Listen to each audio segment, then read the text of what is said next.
Bueno, doctor Kember, muchas gracias por concedernos esta entrevista a TFP Uruguay.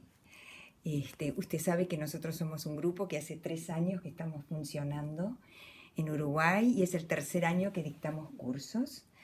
Hemos dado cursos sobre TFP, sobre trastorno narcisista de la personalidad, y este año decidimos dar un curso sobre el trastorno límite de la personalidad, pero enfocado desde diferentes perspectivas. Nos pareció importante, entender sobre la neurociencia de los trastornos límites de la personalidad.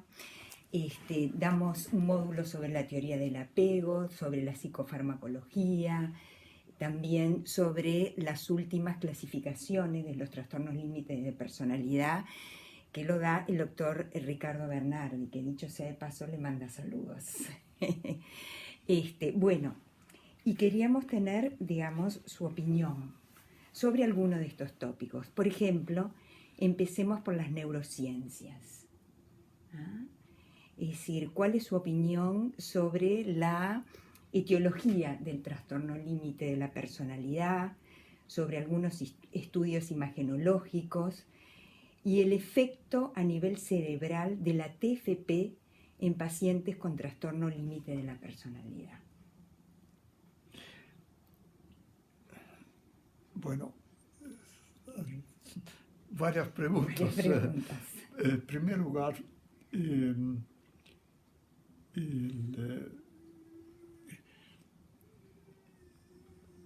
los trastornos de personalidad tienen una etiología combinada en que hay predisposición neurobiológica, experiencias psicológicas desde el periodo fetal que influye en la formación del sistema nervioso central, influencias ambientales que empiezan con el nacimiento y las relaciones de apego normal y patológico, relaciones familiares y los conflictos intrapsíquicos que se van desarrollando gradualmente y determinan influencian las estructuras psíquicas que se están desarrollando. Así que no hay una relación entre un factor predisponente por un lado y la patología por el otro. En general, hablando de la estructura limítrofe de la personalidad, de la organización limítrofe de la personalidad, el factor común a todos los factores etiológicos es un aumento excesivo del sector afectivo negativo, agresión, como una experiencia estructurada psicológicamente, cuya intensidad y predominio interfiere con la integración normal entre amor y odio, entre afectos positivos y afectos negativos, llevando a desarrollarse la integridad normal de la personalidad. En trastornos graves de personalidad, esto no sucede por el exceso de disposición agresiva que mantiene una organización basada en la disociación primaria o splitting y todos los mecanismos relacionados con eso. Ahora, este aumento de agresión a su vez tiene múltiples causas. Para empezar, causas genéticas que se traducen en predisposición a un excesivo desarrollo de sistemas afectivos negativos, sistema temor-lucha, lucha-huida, sistema de pánico de separación, que son los principales sistemas negativos y que generan intensa agresión dirigida hacia afuera, hacia sí mismo. Dentro de estas disposiciones genéticas, una de relativos déficit del sistema serotonérgico. Se ha demostrado que es importante, pero pueden influir otros sistemas hormonales, sistemas de regulación del cortisol, y esos sistemas a su vez pueden afectados por anormalía de la reacción cortisolémica de la madre durante el periodo fetal. Como resultado puede haber un exceso de desarrollo tanto de neurotransmisores envueltos en afectos afectivos negativos, como en las estructuras del sistema nervioso central, envueltas en activación de sistemas afectivos. La amígdala es la estructura más importante envuelta en la activación de afectos negativos, todo el sistema de lucha y huida, de alerta, y cuando está excesivamente desarrollado, esto se ve en aspectos temperamentales, hiperreactividad, hipersensitividad a experiencias dolorosas o traumáticas.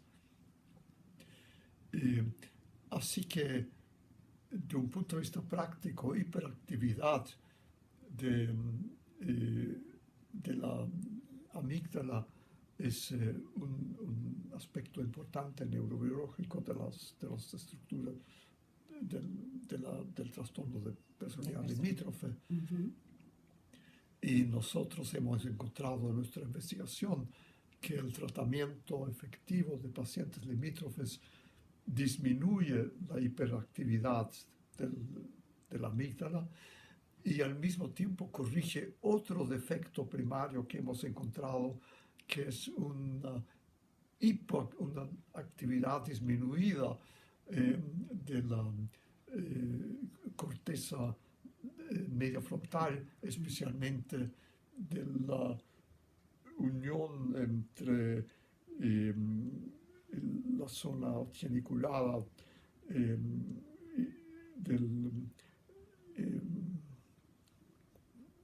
¿cómo se dice en español? Del lóbulo circular anterior y especialmente la zona medio ventral de la corteza prefrontal y preorbitaria. Al final del tratamiento hay un aumento de la función de la corteza preorbitaria,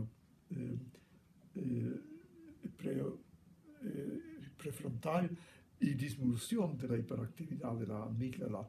Ese ha sido un hallazgo también han sido encontrados en muchos otros investigaciones.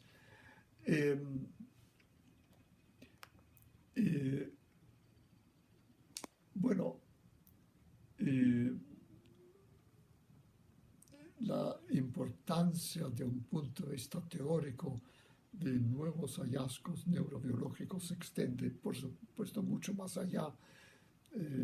Se expresa en la capacidad que ahora conocemos para una construcción muy rápida de representaciones de sí mismo y de representaciones de otras personas, y de investir estas relaciones con afectos, la capacidad de experienciar plenamente estos afectos desde el momento del nacimiento, de modo que las experiencias en los primeros meses, en los primeros 2 años de vida, llegan a tener una importancia enorme en el desarrollo del sector negativo del aparato mental, de la fuerza relativa de aspecto positivo libidinoso, que es una combinación de sistemas afectivos, de apego erótico y de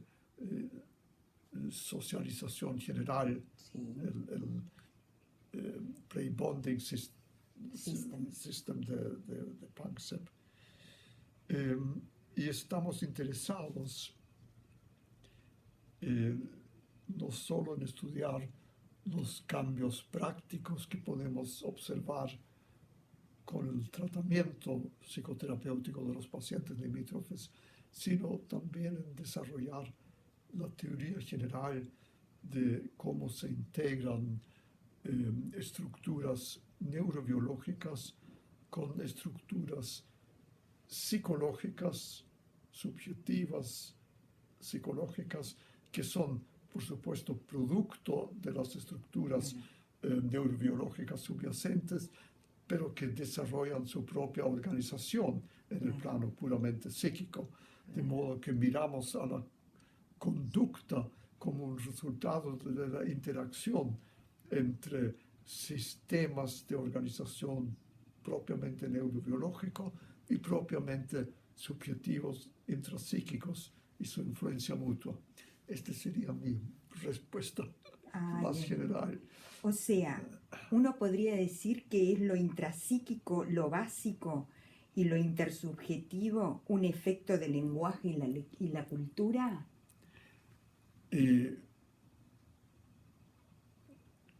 La vida intrapsíquica está basado en un potencial neurobiológico de experienciar afectos como sistema motivacional fundamental de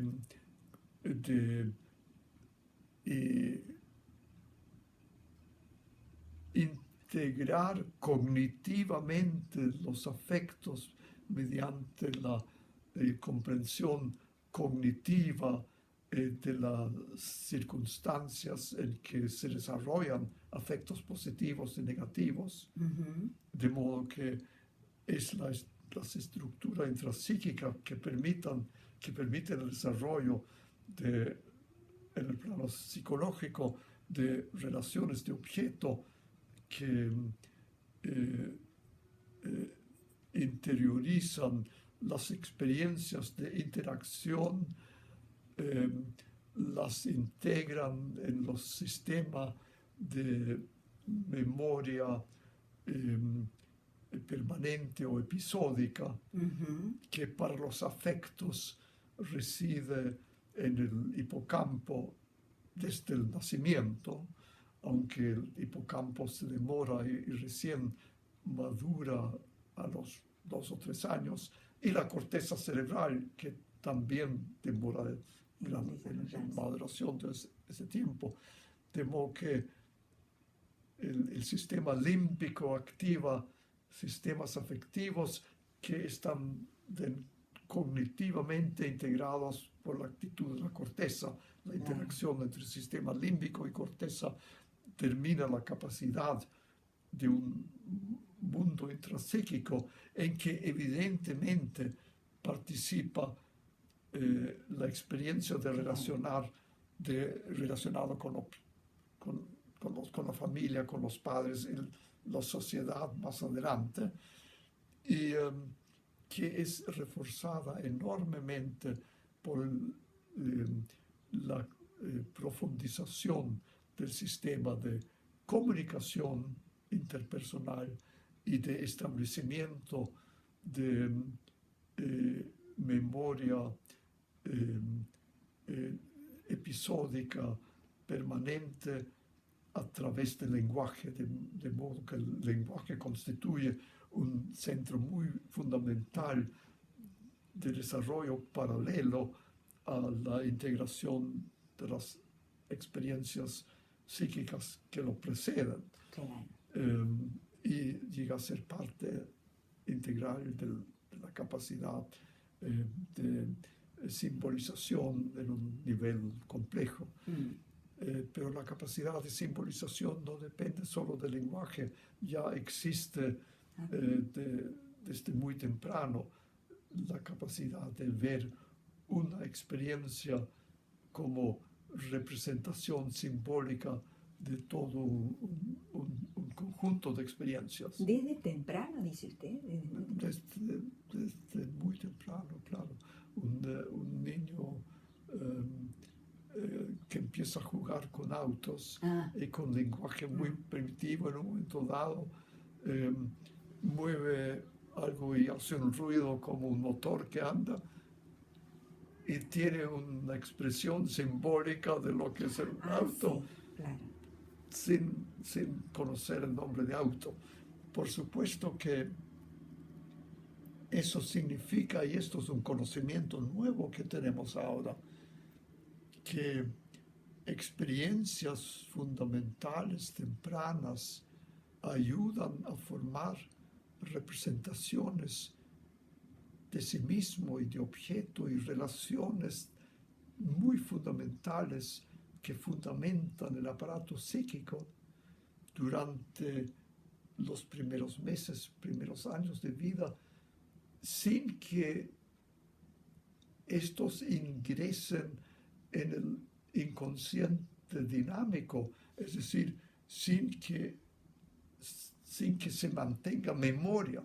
No se mantiene memoria, es la amnesia infantil, pero influyen enormemente las primeras estructuras de relaciones de objeto sobre las cuales después se van a usar las relaciones de objeto y las fantasías ulteriores. Lo que Melanie Klein y su escuela escribió como fantasías del bebé son reconstrucciones teóricas a base de las fantasías de niños que tienen perfecto lenguaje y pueden ser tratados y analizados,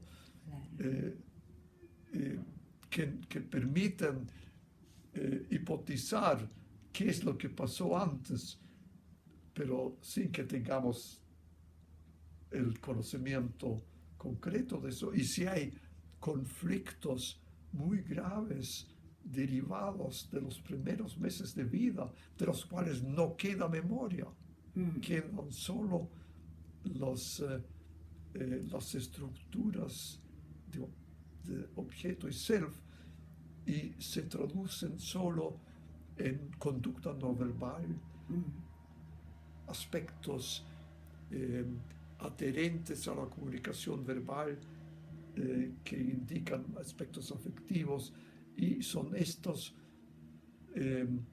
los recuerdos no recordados que están muy de moda en el lenguaje psicoanalítico, el sentido de experiencias muy tempranas que preceden a la entrada al inconsciente dinámicos que implican un desarrollo más avanzado, simbólico y capacidad de pensamiento más avanzado. En fin. Roussillon habla de simbolización primaria y simbolización secundaria. Es una simbolización primaria. Es una simbolización primaria, claro, ¿no? Es claro. decir, sin Pero reflexión. Que solo puede ser detectada aspectos interaccionales en un cierto momento dado del tratamiento.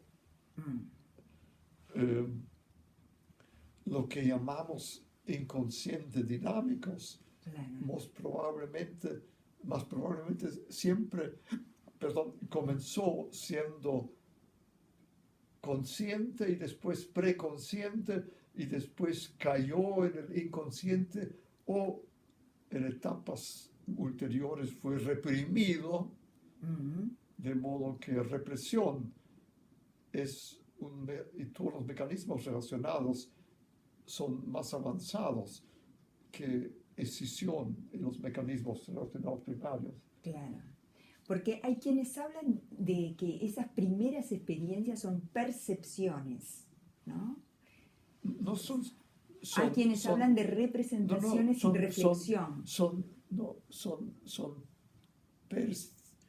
percepciones afectivas, no son percepciones puras, son percepciones conectadas con experiencias afectivas. Ahora, ¿no serán conscientes esas percepciones afectivas tan primarias?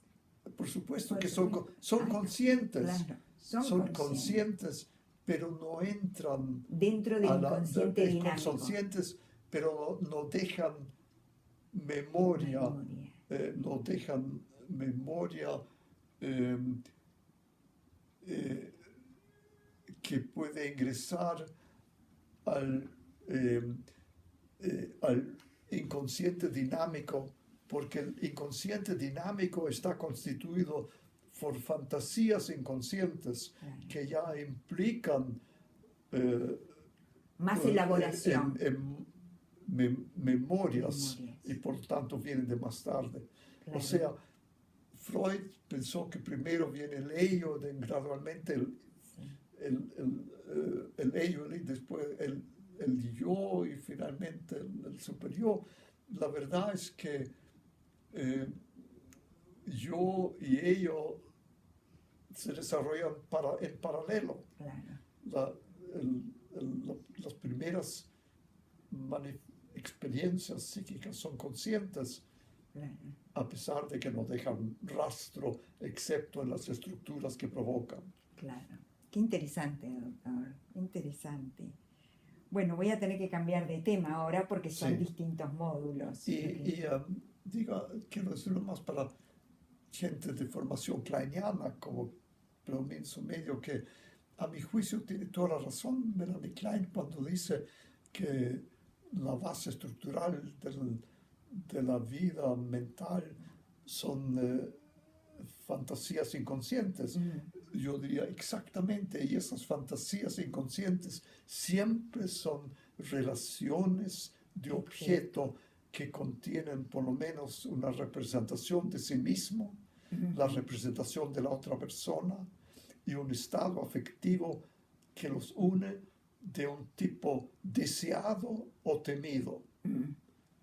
De modo que son relaciones diádicas las que constituyen las fantasías inconscientes de Melanie Klein. Bien, bien. Doctor, ¿usted piensa que, digamos, hay una percepción del otro como un otro en momentos muy primarios del bebé? Ante condiciones normales, sí. El bebé rápidamente empieza a construir imagen de una persona viva de afuera con quien está interactuando. El bebé, desde luego el bebé reconoce la voz de la madre, el olor de la madre, desde los primeros días de vida. ¿Como un otro diferente? ¿Como un otro diferente? Claro, que reconoce y que recibe con mucho agrado. Existe un bebé después de 6 a 8 semanas es capaz de una transferencia sensorial. Los experimentos en que se le muestra, se le pone, sin que él vea, se le pone o una bola en la boca o un cubo, sin que lo vea, ¿no? Después de eso se le muestra un cubo y una bola, y según lo que haya tenido en la boca, mira más cubo o bola. O sea, es capaz de traducir de una sensación a otra. Así que las capacidades de reconocer la otra persona empiezan muy, muy temprano y se empiezan a construir al mismo tiempo. No es que el bebé primero sea autista y gradualmente descubre las dos cosas simultáneamente. Hay la zona, la estructura de la corteza prefrontal, dorso lateral, se especializa en recoger las percepciones del mundo externo y analizarlas. mientras que la zona medio-ventral de la corteza prefrontal y prioritaria explora y se organiza las experiencias de sí mismo que se activan en la interacción con la otra persona bajo el efecto de necesidades fisiológicas. Así que se empieza a construir muy rápidamente un mundo interpersonal que se internaliza en la forma de memorias afectivas que entran al hipocampo y son la base de lo que va a ser más adelante el inconsciente dinámico que reconoce las estructuras diádicas Claro. de valencia positiva o negativa. Bueno, vamos a pasar al otro tema. Hay otro tema que lo está dando Ricardo Bernardi, que son las nuevas clasificaciones de los trastornos límites de personalidad. Yo creo que le mandé las diapositivas de Bernardi Sí. sobre el ICD-11, ¿no? ¿Usted piensa que hay una correspondencia bastante similar entre los diferentes sistemas diagnósticos de observar las perturbaciones del self y del otro? La clasificación alternativa del DSM-5 que ha sido propuesta pero no ha sido todavía aceptada oficialmente es un cambio radical. Por primera vez toma en cuenta como aspecto esencial de los trastornos de personalidad las alteraciones de identidad y de relaciones con las otras personas.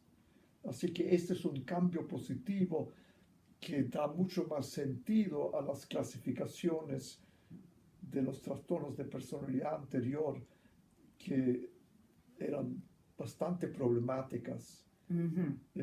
Y yo creo que lo más probable es que sigan siendo problemáticas porque la psiquiatría oficial ha tenido enormes dificultades en incluir conceptos de estructura mental en vez de un empirismo primitivo descriptivo, que es lo que ha predominado. Claro.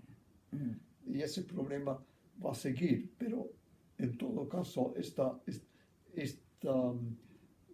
clasificación alternativa de DS5 es un progreso muy importante. Muy importante. Y espero que la clasificación internacional se base en eso.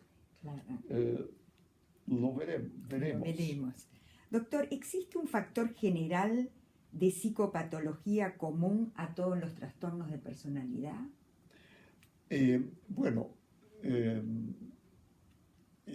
Estas son una de las preguntas que se hace el doctor Bernardi, ¿no? Claro. Hay investigación empírica que indica que existe este factor G común a los trastornos de personalidad y relacionado con la gravedad. Y ese factor general yo creo que corresponde a la organización limítrofe de personalidad. Así que yo creo que un factor común es precisamente ese aspecto común que ha sido ignorado por las clasificaciones anteriores. Y creo que se está incorporando ahora. Y se está incorporando. Sí. ¿Y existen mecanismos neurobiológicos comunes a todos los trastornos de personalidad? Por ejemplo, fallas en el control frontal sobre el sistema límbico. Yo creo que eso es probablemente una predisposición general, pero hay diferencias fundamentales sobre trastornos de personalidad construidos sobre la base de difusión de identidad y una organización limítrofe de la identidad, es decir, una falta de integración del sí mismo y de los conceptos de otros significativos, en que predominan los mecanismos primitivos, decisión, etc. Y las etapas más avanzadas en que un yo integrado, relacionado con objetos integrados en un mundo interior, permite una unificación de la experiencia de sí mismo que es protegida por mecanismos de represión y la consolidación de un verdadero inconsciente dinámico, porque en las estructuras primitivas el inconsciente dinámico se refleja a través de escisiones entre estados de concienciación contradictorios. En las estructuras más avanzadas hay verdadera represión, y dicho sea de paso, de un punto de vista neurobiológico todavía es el fenómeno menos entendido. ¿Cuál es la base neurobiológica de la capacidad de represión? Ah, ¿sí? Sí, hay muy poca experimentación. Anderson ha tenido experiencias empíricas en que diciendo al sujeto que eviten pensamientos sobre ciertos sujetos, es posible de inducir realmente que los olvidan. Pero estos son experiencias muy preliminares. No es lo mismo supresión que represión. Claro. Y todavía realmente no sabemos cómo opera la represión, excepto de que es un mecanismo psicológico avanzado cuya base neurobiológica todavía ignoramos. Las bases neurobiológicas de la escisión son bastante claras. Los afectos, los sistemas de afectos tienen transmisores diferentes y estructuras cerebrales diferentes, de modo que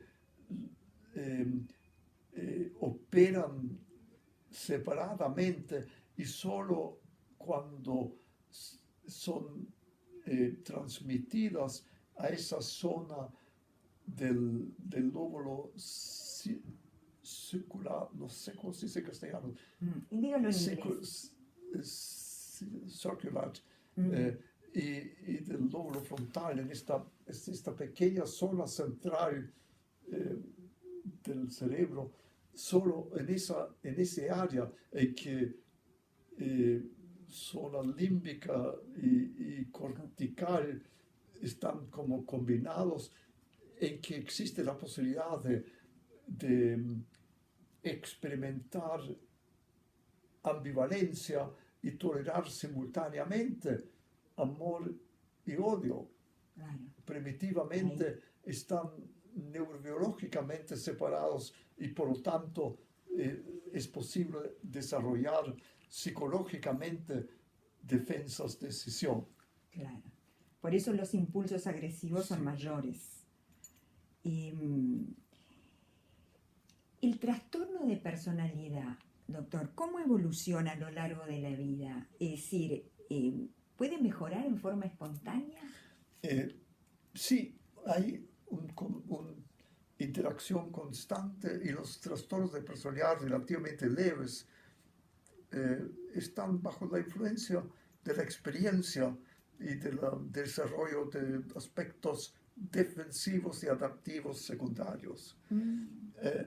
Y hay ciertos problemas que pueden resolverse gradualmente. Por ejemplo, estructuras histéricas graves, inhibiciones sexuales, a través de la vida pueden ser reducidas y funcionar muy adecuadamente más adelante. En cambio, otras estructuras tienen efectos nefastos. La estructura narcisista, que depende de un sentido de superioridad, grandiosidad personal, es afectado negativamente por las limitaciones que la vida da a la Claro, larga. claro, Eh, Enfermedad, eh, jubilación, claro, eh, problemas de toda índole, y la soledad creciente de estructuras narcisistas implica un aislamiento social creciente que es afecta, patógeno, claro, y además la destrucción inconsciente del tiempo, de la experiencia del tiempo de las estructuras narcisistas, hace que la vida parece desaparecer sin que uno ha vivido. claro, Así que estructuras narcisistas funcionan mucho peor a la larga. claro. Pacientes con estructuras paranoideas que llegan a la vejez y están más aislados, pueden estar mejor porque ya están, pueden vivir por sí solos y no Claro, tienen que no, interactuar con el demasiado. mundo. Así que diferentes estructuras de personalidad evolucionan en forma diferente de acuerdo a la estructura misma y a las experiencias psicológicas y sociales a que Claro, está pero, sometido el individuo. pero cuando uno dice que puede mejorar espontáneamente por sí sola, estaríamos hablando de un nivel alto, ¿no? De trastorno de Sí. personalidad. No creo que un Y, nivel y, bajo, y, un narcisismo maligno pueda evolucionar por sí solo, ¿no? bueno, y, y pongamos narcisismo maligno. Mm, En los casos graves prácticamente impide funcionar, destrucción total de la claro. capacidad de trabajo, de vida social, de intimidad.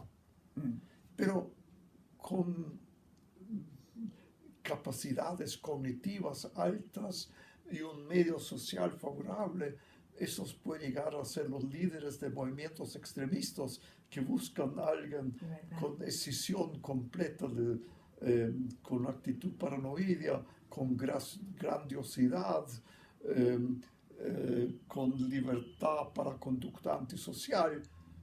Eh, Pero eso se puede entender como una mejoría, ¿no? No es una mejoría psicológica, pero Claro, de un punto de vista social puede llegar a ser presidente de la claro. República. Y enfermar a todo el pueblo. Sí, Pero no es una mejoría, ¿no? Es una sí, enfermedad del pueblo. sí, sí. Bueno, a ver, ¿qué más? ¿Tenemos un rato más? Sí. Este, por otro lado, el doctor Humberto Persano va a venir a darnos unas clases Sí. Sobre adolescencia normal y sobre el trastorno límite de la personalidad en la adolescencia. Sí. ¿Qué nos puede decir de eso, doctor? En la adolescencia. Que es muy importante hacer esta diferenciación, Mm, y no es difícil hacerla. Hay que hacer un diagnóstico diferencial entre las crisis de identidad del adolescente, que cambia rápidamente, cambios que no son reconocidos por el ambiente, conflictos con el ambiente entre el paciente, entre el adolescente que cambia, el ambiente que no lo reconoce, el adolescente que él mismo se experimenta en conflicto por cambios interiores y falta de relación correspondiente externa. Eso es diferente de adolescentes con trastornos de identidad que realmente preceden a la adolescencia, vienen de los años escolares o desde los 4 o 5 años en los casos más graves, y que tienen las típicas dificultades, falta de integración del concepto de sí mismo, falta de integración del concepto de significativo otros, déficit en el desarrollo normal del superior, y que en entrevistas diagnósticas se pueden diferenciar y tratar. Así que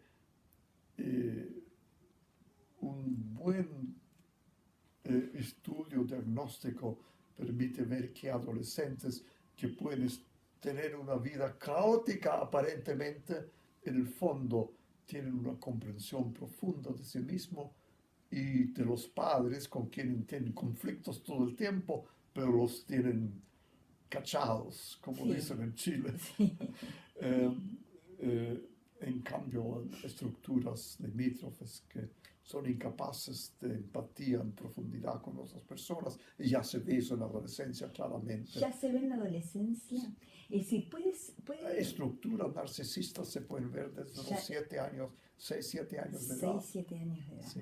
Ahora, puede ser que de repente, digamos, nosotros a partir de un hecho traumático a los 20, 25 años se desarrolle toda esta sintomatología correspondiente al trastorno límite de la personalidad, que se haya mantenido de alguna manera contenida durante la adolescencia y frente a un hecho traumático sufrido a los 23, 24, 25 años, aparezca toda esta estructura o no, o esto ya se ve, digamos, en la No, adolescencia. oficialmente la estructura se ve claramente. Ya en la adolescencia. Sí. Y hay que diferenciar experiencias traumáticas infantiles que se traducen en un trastorno de personalidad. Eh, es decir, donde trauma es parte etiológica del desarrollo de la personalidad, de un trastorno de personalidad. Hay que diferenciar eso claramente de experiencias traumáticas ulteriores que producen un síndrome,